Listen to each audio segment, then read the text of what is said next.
कुंड का अच्छा कैसे पानी वाली पानी उठा ऐसे लाइट के माध्यम से। मैं अयोध्या में सूर्यकोट प्रांगण में आपका स्वागत करती हूँ। आप सब उपस्थित लोगों को मैं सूर्यकोट की महिमा सुनाती हूँ।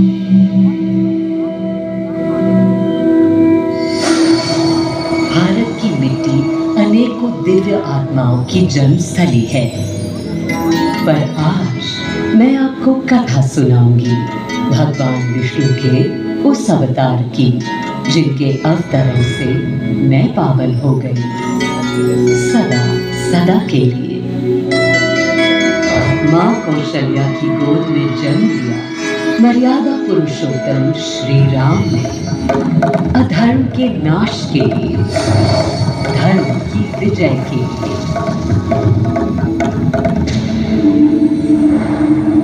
किंतु उन्हें अयोध्या त्याग 14 वर्ष के वनवास पर जाना पड़ा। पुनः वो घड़ी आई जब सीता माता के साथ उनका पुनः आगमन अयोध्या में हुआ। हर्ष था चहुओं और उल्लास था हर दिशा में। वो घड़ी बस आने को थी जिसकी प्रतीक्षा में मैं विद्वल थी, जाने कब से। प्रभु राम का राज्याभिषेक बस होने को था, हर कहीं उत्सव था, पर इस उल्लास पर दुविधा की कालिमा छा रही थी। श्री राम प्रसन्न नहीं थे। राज्याभिषेक का कोई उत्साह उनके चेहरे पर नहीं था। उन्हें राज्य का लोभ नहीं था, सिर्फ अपनी प्रजा की चिंता थी।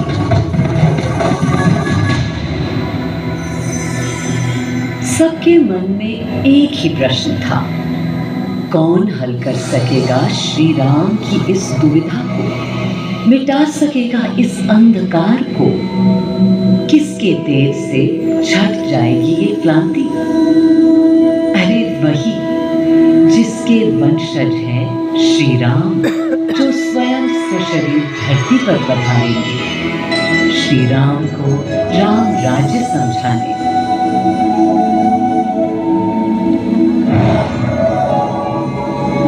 ये गाथा उस शक्ति पुंज की है जो पृथ्वी पर जीवन और सृष्टि का केंद्र था, है और रहेगा।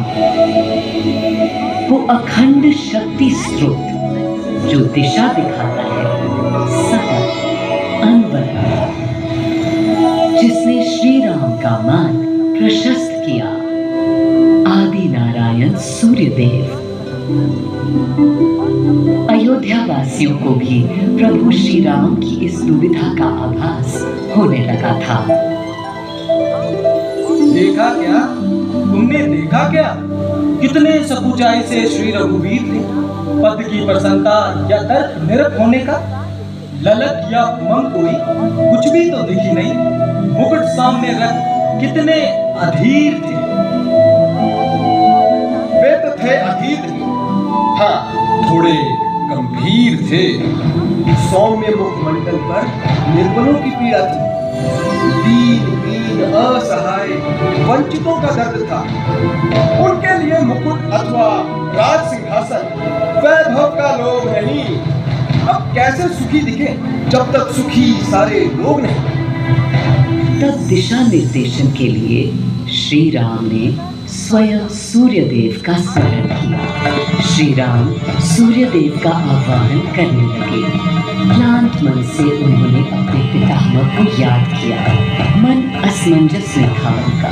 कर्तव्य की सही दिशा उन्हें सूझ नहीं रही थी। क्या उचित है प्रजा के लिए, उनके लिए, वंश के लिए, धर्म के लिए, शांति के लिए। इसी परामर्श के लिए अंतर्मन से उन्होंने सूर्यदेव को पुकारा।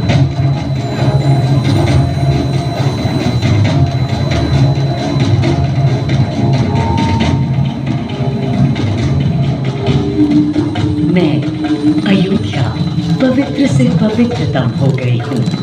आज स्वयं श्री राम ध्यानरत हैं, मर्यादा पुरुषोत्तम आवाहन कर रहे हैं, उन सकारात्मक शक्तियों का संचार कर रहे हैं जो उन्हें, मुझे और मेरे यानी अयोध्या के हर निवासी को अनंत काल तक सही दिशा दिखाएंगी।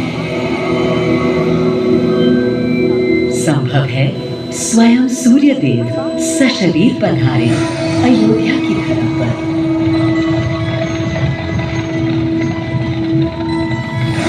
और देखो, श्री सूर्यदेव आने को हैं।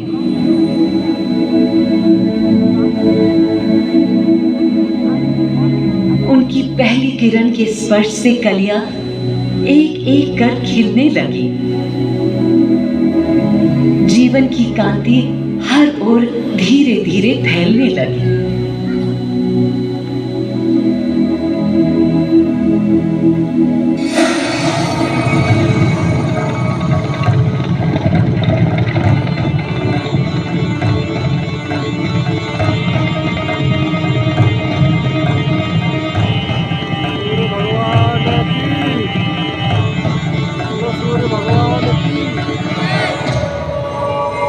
कितना अनोखा दिन है। स्वयं सशरीर अपने अलौकिक स्वरूप में पधारे हैं श्री सूर्यदेव नारायण और उनके अधीर मन के संशय मिटाने को। अधीर है या गंभीर है, मैं जानता हूं क्या उनकी पीड़ है।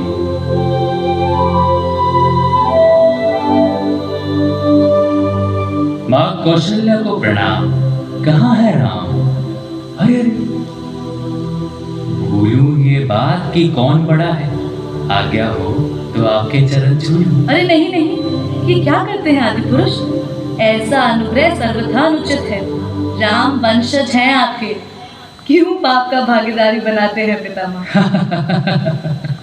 पितामह पितामह होंगे हम ब्रह्मलोक, अब धरती पर जनलोक में आ गए हैं। आइए। सूर्यदेव के आगमन पर माँ कौशल्या उन्हें मिली और विनती की कि हे देव, मेरे पुत्र की दुविधा दूर करें, उन्हें राह दिखाएं ताकि अयोध्या का, पूरे भारत का भविष्य निर्धारित हो सके। आपकी जब पहली किरणें आती हैं तब गोचारण होता है, चिड़िया गाती है, लेकिन इन दिनों कितनी उदास है। कारण है उनके राम की एकाग्र साधना और सुदीर्घ उपवास। सिंहासन की ओर चरण धरना नहीं चाहते, धारण नहीं करना चाहते हैं मुकुट। कोई बात नहीं, राज्य अभिषेक के बाद राज्य जो भी चलाए, राम राज उसका ही तो कहलाएगा। मैं आ चुका हूं तपस्वी राम। मनस्वी राम, अपने नेत्र खोलो।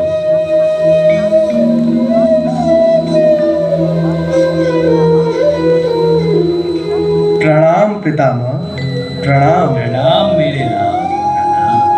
पितामह, राम राज्य क्या है?